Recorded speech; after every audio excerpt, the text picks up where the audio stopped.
Hello, hello, hello. Welcome back to another episode of An Amber a Day, the Functional Nutrition Podcast. I'm your host, Amber Fisher, and thank you so much for being here today.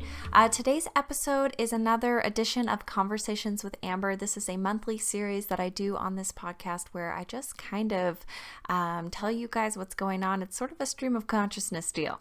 So if you're not into that, if you're looking for more specific information about, PCOS or different health conditions or things like that, you might want to move on to a different podcast. But what I do on Conversations with Amber is just kind of give you guys a glimpse into my real actual life.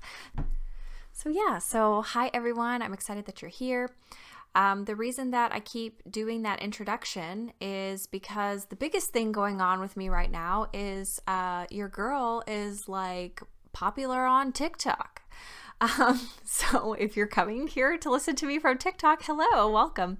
For my listeners who've been with me for a while now, I got onto TikTok to start doing some videos, just thinking it would be another place to kind of just expand my reach and help get my message out, and had a couple videos like just really take off, and found a really great group of women who are dealing with PCOS and some other autoimmunity issues and stuff, and we all kind of found each other on there. And so now I have just like constant notifications going to my phone from TikTok, and it's great. I'm really happy about it. It's wonderful after so many years of being in practice and so many years of trying to get the message out about functional nutrition to actually feel like my message is finally reaching more people.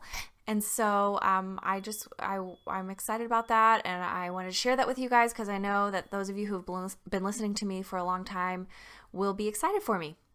So thank you. Thank you. You guys mean a lot to me. My podcast is my first love, and so I put a lot of my heart and soul into this, and I've got so many of you who have been listening from the beginning and have stuck with me through all the time off, having the baby and everything. And so yeah, I can't thank you enough.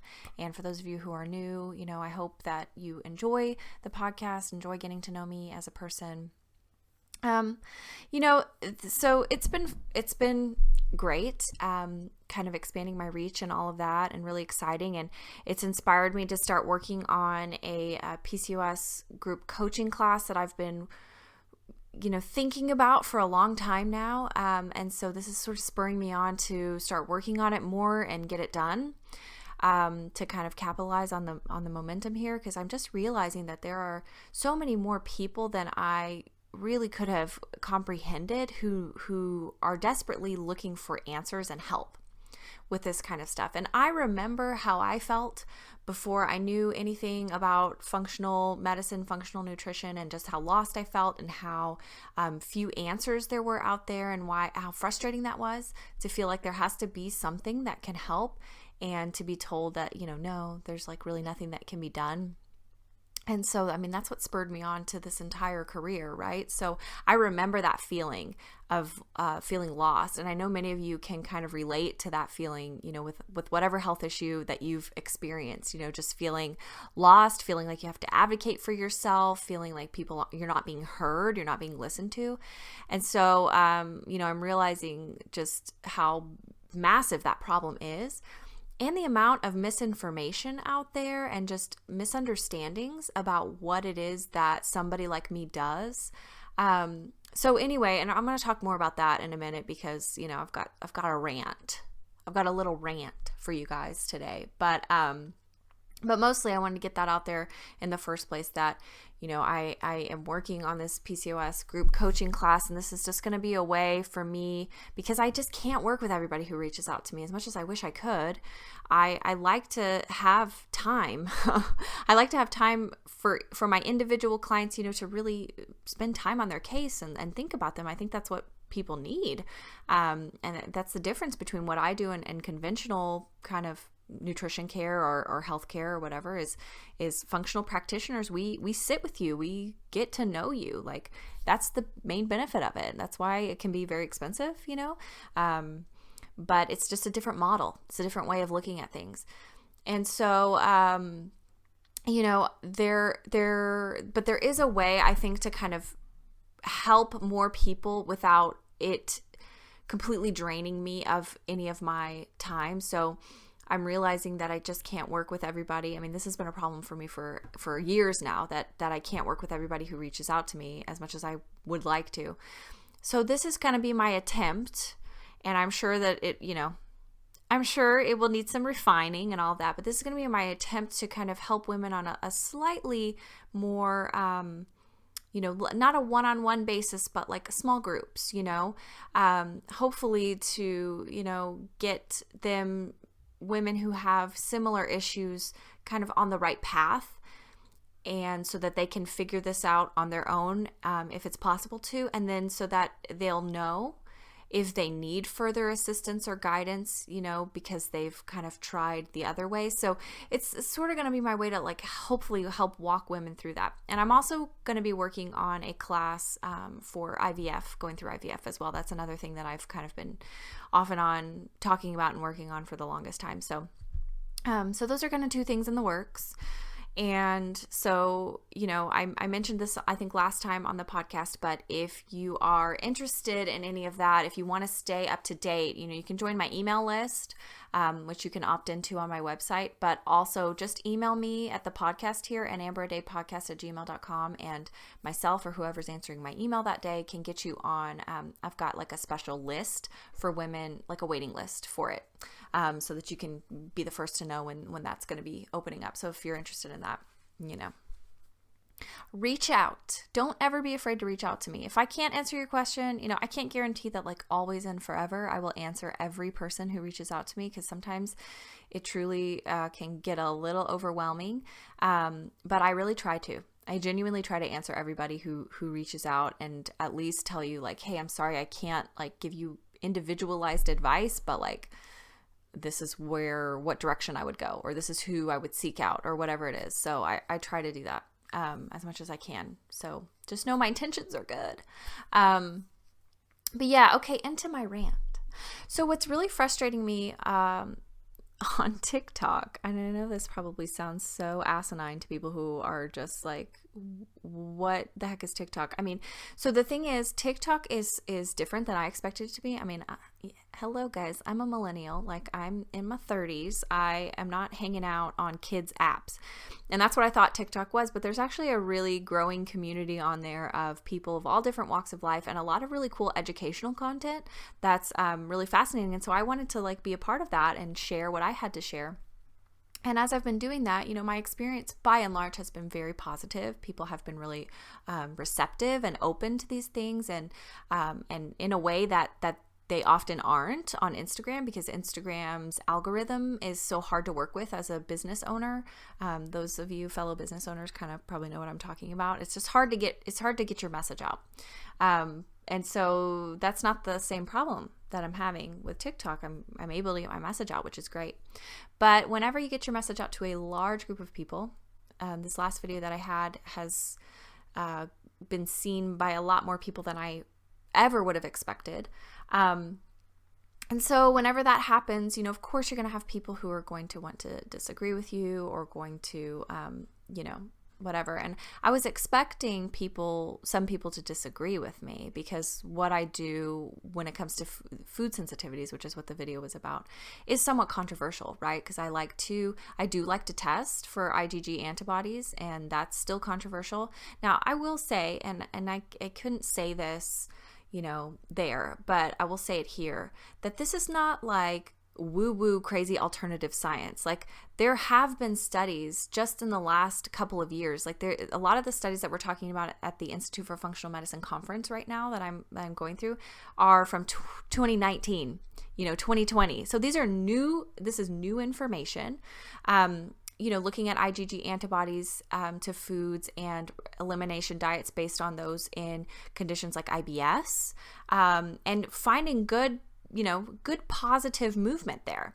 So is it completely worked out how that stuff works? No. Is there the chance for false positives? Is there the chance that are the IgG antibody tests, not always completely accurate? Yes. There are issues with it. It's not a perfect tool, but nothing we have is a perfect tool. Not even blood work is a perfect tool. So I think people forget that. But also, so I was expecting a little bit of that, right? Because the functional medicine world is on the cutting edge of science. We stay there, and that's the benefit of being a functional medicine practitioner, is that you work on extrapolating from the data to actual clinical outcomes. So you're not waiting on somebody to tell you 20 years from now, oh hey, there's enough evidence to support that we should do this or that.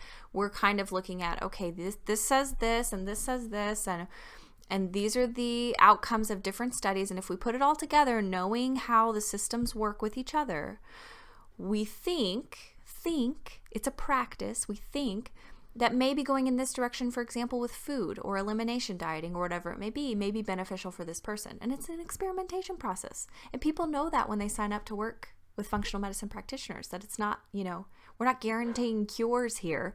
We're trying to help get to the root of things, and that's a process, right? So of course I expect a little bit of that, because people sometimes don't know, what that is.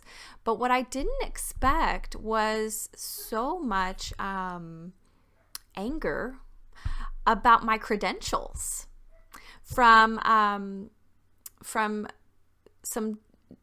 I assume they're dietitians, because they're talking about dietitians, just saying basically that I am not qualified to give the information that I'm giving. So, you guys don't listen to my podcast for me to feel like hurt and sorry for myself. So I'm not going to spend a lot of time on this, but I just want you to know, and anyone who's listening to this to know, that, my credentials are perfectly valid. I'm a certified nutrition specialist. And those of you who don't know what a certified nutrition specialist is, and a lot of dietitians don't know what a certified nutrition specialist is, it is a state and federally recognized license for nutrition. In several states, it's a state license. So it's held at the same level as the RD, meaning can work in hospitals, meaning can bill insurance. There are many CNSs in Texas who actually bill insurance. So Texas does not license nutritionists, so that's a whole different deal. But it's a person who has gone through a very lengthy and very advanced education process in order to be qualified to provide advanced medical nutrition therapy.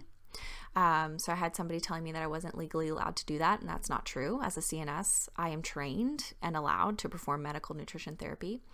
And we are recognized by the Department of Labor, Medicare, Medicaid. So it's this is not like a 9-month little course. This is not like an out there credential. CNS is a lesser known because it's somewhat newer, but it is a perfectly valid and respected credential for a nutritionist. It's an alternative path to licensure. So depending on the state that you live in, you may or may not be able to use it as a state license, but a lot of states are what's called green states, where anyone can call themselves a nutritionist. And I know that that's the concern, right? Because I often call myself a functional nutritionist. And the reason I do that is because I am really into that functional medicine stuff. And my master's degree is in integrative and functional nutrition. So I have that functional training, functional background through my master's program. And I'm also working on my certification with the Institute for Functional Medicine, and that's a long process that I'm kind of just starting. So I often call myself a functional nutritionist because that's a keyword that a lot of people who are looking for those kinds of approaches are looking for, right? And a lot of people don't know about the CNS. And so, instead of having to spend a bunch of time explaining what the CNS is and, differentiating it between other nutrition credentials, which some are good and some are, you can like buy it online for $50 or whatever, and some are coaching certifications, and there's all different things out there, right? So instead of getting into the weeds with that, I just call myself a functional nutritionist because to me, that's my higher level, that's my advanced level training. So I guess a lot of these people don't know what functional medicine and functional nutrition are, because the amount of just like talking to me as if I'm like providing information that's like out of alignment with my qualifications, and the amount of talking about functional medicine as if it's like quackery, was kind of surprising. Just because, if functional medicine is not alternative medicine. So for any of you who don't know, like functional medicine is not alternative medicine. It's an integrative approach to medicine. So it's looking at, a big principle of functional medicine is multiple practitioners working together, is a respect for nutrition and the nutritionist, and how the nutritionist and food and lifestyle play a role in client outcomes. Because functional doctors know that there's so much more that nutrition can do than anything else. And so they often work very closely with a nutritionist. And to that end too, there are many dietitians who have become functional medicine dietitians. Okay, so this is not like only CNSs are doing this. In fact, they only opened up the Institute for Functional Medicine certification to CNSs a few years ago. And mostly because we just kind of like kept at it, trying to tell them, hey, look at how we're qualified here. And they eventually did, because we go through a 1,000-hour internship. We have to take a standardized exam. We have to have a master's degree. We have to go through continuing education. So there's a lot that goes into maintaining the credential as something that is advanced practice. And, and that's important to me. That was very important to me when I got into nutrition, to be respected and to be, recognized as a person who can have some authority on what I say. So, it's always frustrating for me when people just outright dismiss what I say because they don't know what my credential is, and they just assume it's not valid. And I think that's, and I have a lot of friends who are dietitians and have done podcasts with, I did a podcast recently with a friend of mine who runs Unlocked to Nutrition, and the Iron Movement podcast, I was a guest on there, and we talked about this. We talked about this kind of rampant problem in dietetics where there's no recognizing that there are some other paths to nutrition practitionership, and that are valid. Because I'll admit too, and it is a frustration of mine when people are not trained and are giving out nutrition advice. I mean, that's not right? So anyway, this is a long ramble just to say that to be honest, like, hurt my feelings, and so I'm realizing that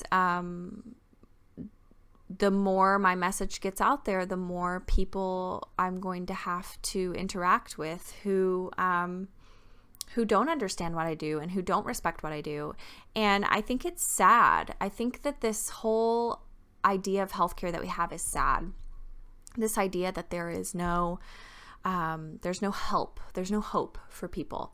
I have nothing against a good, well-trained dietitian. I know that they're moving towards requiring master's degrees, which I think is a good move. And a lot of them have gone on for advanced training and, are experts in their field. And I fully validate that. But I do wish that there was a little bit more coming back in the other direction, realizing that, hey, like, the CNS is the only other license that's a state license. So, we have to realize it exists. And I didn't want to be under the thumb of a big agency like that where I couldn't, say certain things. Like, there's a lot of debate in that area right now over food sensitivities, believe it or not. And there are a lot of dietitians who are really big on food sensitivity testing and know, like I do, that it makes a big difference in client outcomes. Like, they see this too. This is not some weird thing. Like, a lot of people do this. A lot of doctors do this. And so it's just frustrating when, the general idea is, well, that's not quote unquote evidence-based. It's like, well, what evidence are we looking at, right? Like there are research studies that show promise. And also we can look at clinical outcomes, which yes, are lower level evidence and yes, are anecdotal, but, when you build them up the way that I have in practice and see the difference that it makes, I mean, I'm fully convinced. So, you're gonna have a hard time, convincing me of anything different. But anyway, yeah, so that's where we're at. That's where we're at right now. Just a little angry at this idea that like, I just don't understand why we always outright want to be dismissive of stuff, like as a culture. Why do we want to just dismiss things? Why not look into them?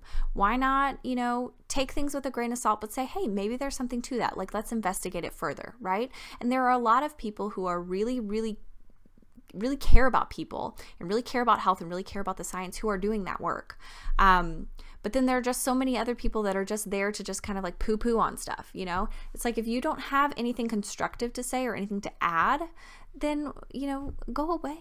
Like if you have nothing that you want to say that is going to actually help people, like stay in your lane, you know what I mean? And I just find that frustrating. It's like, there's so many people that need help. Clearly, there are so many people that need help, and not any of us could ever help all of them. This is a divide and conquer deal. Like we need more well-trained professionals. And so why don't we all work together to get there? Why don't we respect the input of people who have gone through it the right way? Why don't we respect when other people have gone through the pathways differently, but the right way too? I don't know why we at large as a culture seem to struggle with that. We're so tribal, and people just continue to get more and more tribal and just like it's us versus them, and it's real hard to break into people's clubs, I mean, I felt this way about the IVF community before, and I know many women who have felt like this, like it's a little clique, it's a little club, and you can't break into it. They won't let you in. And then a lot of us nutritionists feel this way about dietitians, because while there are so many great ones and so many wonderful ones, and I'm friends with so many, and I'm not trying to talk shit about dietitians, but there is this tribal element of a lot of them where they just like will not let you in the club and refuse, put blinders on completely, and won't see the value that a higher level credential that's an alternative path can provide. So I guess that's all I have to say about it. I know it won't change anybody's mind, because that's the other thing about people is they entrench themselves in their own viewpoints, and there's no use arguing with them. So I don't even try. But yeah, if any of you guys are on TikTok and want to come on there and help be my warriors for functional medicine and functional nutrition, we need you. And if you've ever thought about becoming a nutritionist, I'm always happy to talk to people who want guidance on how to do what I do. As I've said before, there's more work than can possibly go around. And if you're good at what you do, clients find you.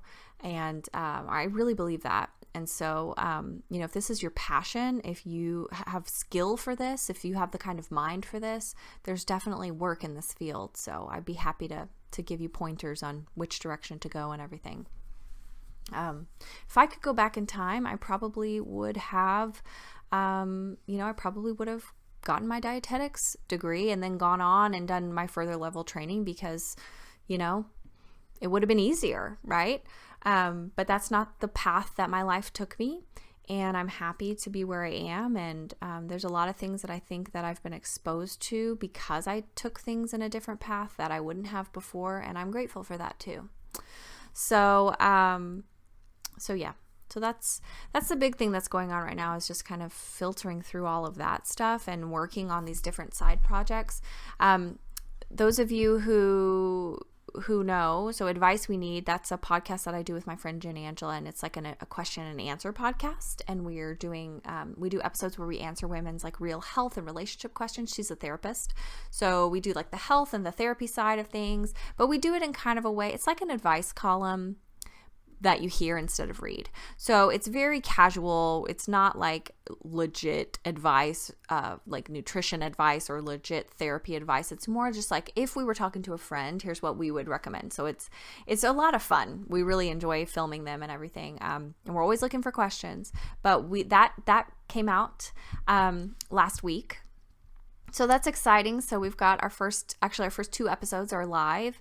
And if you haven't had a chance to check that out, and that sounds like something you would like, reviews help a podcast so much. So, if you've never left a review for An Amber a Day and you're listening right now, if you're on iTunes or Apple Podcasts, like just click a little review for me, and I would really appreciate that. It helps so much. But also, if you want to listen to advice we need and leave us a review there, that'd be awesome too. And Eat With Us, which is my project that I do with my good friend Gabby, where we go to different restaurants in San Antonio. We published another episode of that. So that's live. You can find links if you're curious, you can find links for all this stuff through my Instagram. That's kind of my hub now. So there's been a lot going on this week. And actually today took Calvin to get his first official haircut. My baby, he's growing up. He looks like a little boy with his haircut. It's crazy. I know moms say this all the time, but it's like that was a big milestone, like he looks different now. So anyway, he handled it like a champ. He did cry though. Maybe when I say handled it like a champ, I'm being a little bit facetious. He cried a lot. He really didn't like it. We gave him 2 lollipops, and I was thinking, we don't often give him like really sweet stuff. So I was thinking like, hey, if he has a lollipop, that'll occupy him because it'll be like, whoa, sweet stuff. But he was so kind of distraught over the haircut that he didn't even want that. He just wanted me to hold him, and he just wanted she was using the clippers, and he didn't like the clippers. So poor baby. It was quick. It was over in 5-10 minutes, but he didn't like it. And I think actually today he is going to the dentist too. When he gets up from his nap, we're going to go to the dentist for his first checkup. So big day for him, poor baby. But yeah, other than that, the big thing that I have been working on is my Applying Functional Medicine and Clinical Practice Conference. So it's finally here. It's finally live. I have until May to finish it, but I took a week off just to kind of really try to focus on it. And I tried my best, but I still only got like 2 days in out of a 5 or 6 days worth of conference material. So at the moment, I'm just about to finish up with day 2. And it's funny because, and one of the reasons why I did a video on food sensitivities, because one of the things we're talking about in the conference is food sensitivity. So it's kind of fascinating to see and validating to see that there are so many doctors who also like to follow the same approach that I do. A lot of my approach is based on my education, but a lot of it is also based on intuition and just things I've picked up over the years. So getting the education, this higher level functional education and seeing what other practitioners do and everything has been really eye-opening, because I'm realizing, that I've been on the right track with a lot of stuff. And I think, the results speak for themselves, right? Like client outcomes always come first to me because I'm about helping people. That's what I'm here to do. And so that's really important, of course, more than anything else. But it's also nice to kind of see that, there's a structure to this that, I've been following and that a lot of other practitioners follow the same structure. So we're all on to something, right? And we know it. And the world will catch up to that. It will. But, we'll just have to wait. So that's been really fascinating. It's funny because this conference and functional medicine in general is aimed mostly at MDs, doctors, naturopaths, and other kind of healthcare people, but it's mostly MDs.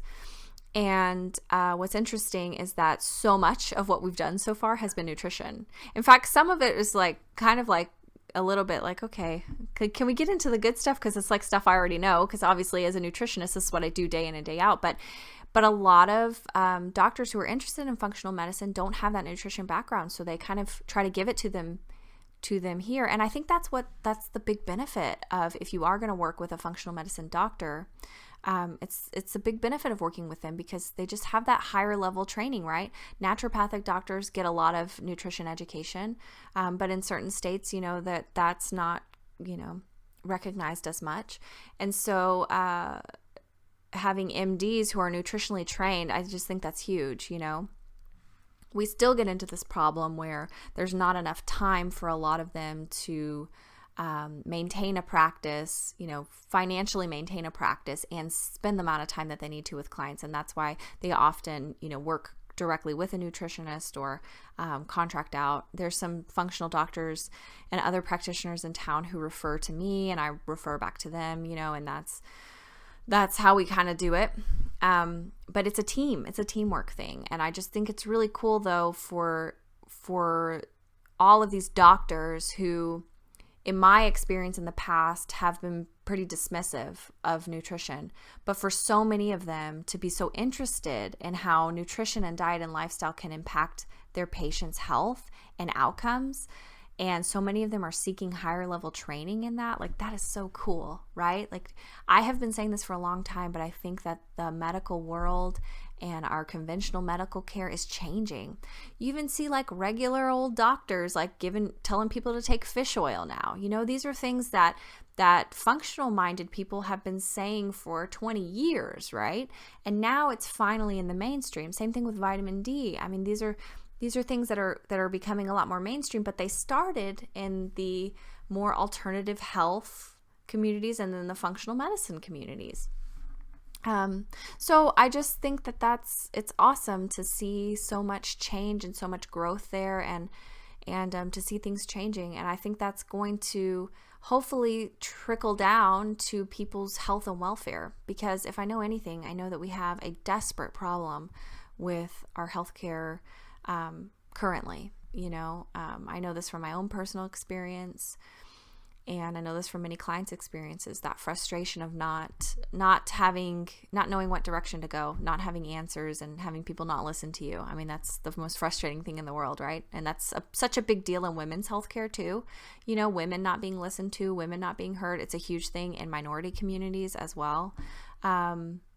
So we've got a lot of problems, a lot of systemic problems that need to be worked on. And, I'm only here to play a small role in that, but for what it's worth, it's always my goal to help as much as I can. I stay evidence-based in what I do, but I also try to stay up to date so that I can try new things with people as they come about. And yeah, I mean, I'm here to help as much as I can. That's my goal. So I'm working on, that's part of the reason I'm working on the certification, is because I want to learn more. I want to know more. I know I don't know everything. The longer that I'm a nutritionist, the longer I work with people, the more I realize that I don't know about health and the body and biochemistry and everything.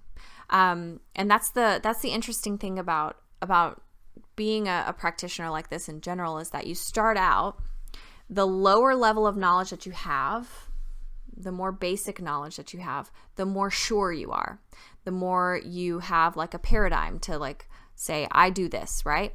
And I think this is a lot of problem that I was talking about earlier, that a lot of people, who have certain types of educational experience this, and you may have felt like this too when you first start getting into diet, right?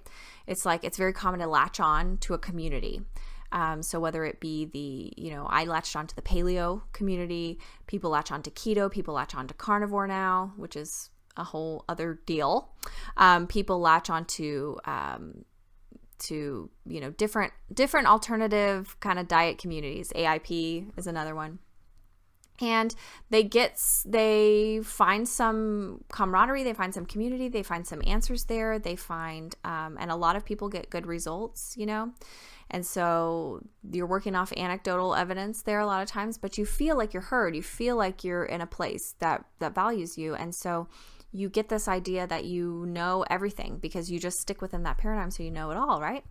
And then the more that you learn and the more you experiment, and especially if you work with people, and I'm seeing, all different types of people from all walks of life, right? You realize that what works for one person just doesn't work for another person. And that there's so much variety and so much individualization that's necessary in nutrition. I would never just sit down and make a sheet of paper that says this is the diabetes diet and eat like this, here you go, It's a lot more complex than that. There are some general principles we can all follow, but it's a lot more complex than that. And so the more that I learn and the more that I know, the more I realize I don't know. And this is the path for all people who work in this field. If you ask anyone who's been in practice longer than a couple years, they'll say the same thing, that they wish they could go back in time and with what they know now, change the things that they did back then, because you just learn a lot. You just learn a lot more complexity with things. You learn to understand the gray areas of health a little bit more, the nuances. So yeah, and I think that's important. I'm all about that. That's my entire personality, is understanding the gray areas of life. Like, that's always been big for me. Even before I was interested in health, I was doing the gray areas of life in other ways, So these are things that I want to continue learning about. I want to know more about. I want to increase my knowledge, particularly of I really want to stay up to date with the latest research, and that's why being part of an organization is helpful for that. Going to conferences will keep you up to date, and so that's what I'm doing. That's what I'm working on. I'm probably going to go to the hormonal conference this summer too, just to kind of see what's the latest in that department. I think this year is on hormone replacement therapy, but we'll see. So that's not a huge thing that I work with in practice, but we will see what else they're tackling and all that, and if I want to get involved in that conference. But I will at some point be going there. And so this certification that I'm doing is going to take about 3 years, going to, I think it's like 9 or 10 conferences. It's a lot. And just as an aside, if you've ever wondered why functional medicine doctors and functional nutritionists have to charge what they charge, it's because of this. It's because the paradigm requires us to spend more time with people and more time on their case. Even if it's not directly face-to-face with you, it's outside of our time with you, spending time on your case. And our continuing education is very expensive. Very expensive. So, a doctor's office who's seeing patients every 15 minutes, they can book 4 people at a time, right? Because half of the people won't show up. And it's just in and out, in and out, in and out, in and out. And that's how they can maintain that facility that they have and all of that. And it's you have to see a lot of people to maintain that level of infrastructure and staffing and all that. And then in functional medicine and functional nutrition, we're working off of like a smaller number of clients. So there's less to go around. So pricing does have to raise a little bit, but not to the point where, it shouldn't be ridiculously expensive, but it does have to raise some to compensate us for our time and education and also for, whatever facility we're working out of or whatever it may be. So there's a lot more that goes into it than just, this is my time. It's a lot more. And this is why a lot of functional people are just do private pay, because in some ways it's just easier. And that I could get into a lot with that, but I probably won't do that today because we're hitting on 40 minutes. So I think I've rambled on you guys enough. But thanks for listening, those of you who made it to the end here. I hope that it struck a chord with you too. If it did, reach out, let me know, tell me your opinions. And your outro is going to play here soon and let you know about some of the ways that you can support the podcast and join my community and all that. But I hope you guys have a really good week. And, thanks so much for tuning in. If you're new to the podcast, thank you for joining me. And I hope that I can help in whatever way. So we'll talk to you guys soon. Have a good one. Bye.